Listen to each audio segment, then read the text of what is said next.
Hi there, everyone. In this video, we're going to be talking about synonyms and antonyms. So this is a topic that comes up in language. That would be in our reading and our writing. And it's going to correspond with week number 2, day 1 of your e-learning packets. Okay, so to get us started, we're going to talk about what exactly a synonym is. So synonyms are those words that have similar meanings.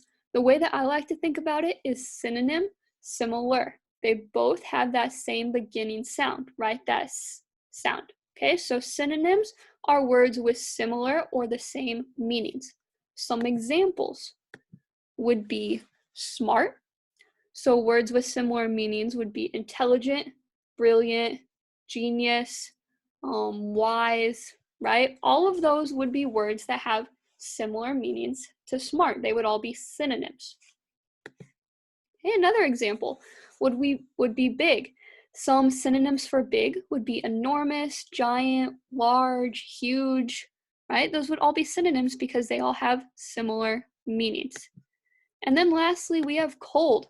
Some synonyms that we could use to describe our picture here would be brisk, chilly, freezing. We have a person who looks like she's freezing, right? So it would all be synonyms for cold because they all have similar meanings.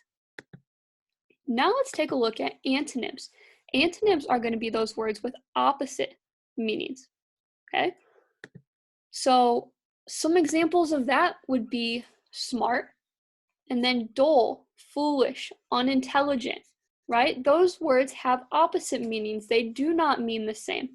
If you wanted to describe someone who got straight A's and knew a lot, you probably wouldn't call them foolish, right? You wouldn't call them unintelligent because those have opposite meanings. They're antonyms to the word smart.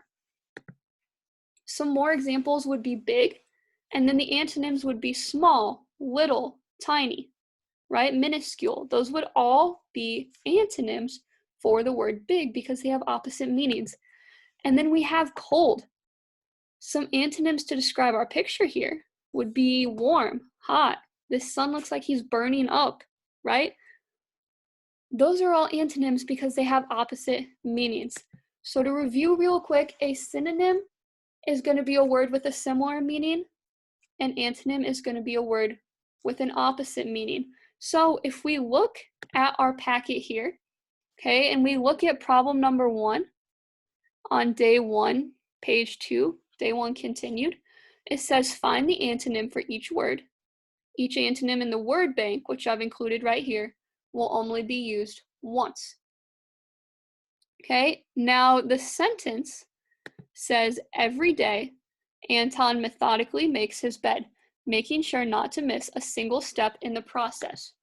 Okay, so if I think about that for a second and I think about what it means to do that without missing a single step, that makes me think he's probably doing it carefully, right?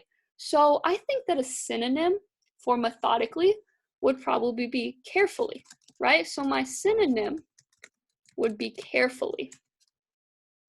Now I'm going to look down here at my antonym bank because it tells me that I need to find an antonym for it, or a word that has the opposite meaning. And I'm looking for a word that has the opposite meaning of carefully. Well, if we look right here, we see carelessly. Okay, so I know that since it has the same base and less means not, right? Carelessly is going to be my antonym. Okay, so here we see a synonym which has a similar meaning and an antonym which has an opposite meaning to methodically. And that is going to be how you're going to answer problem number 1 on day 1, page 2. If you have any more questions on synonyms and antonyms, please feel free to reach out to me. But in the meantime, have a great day.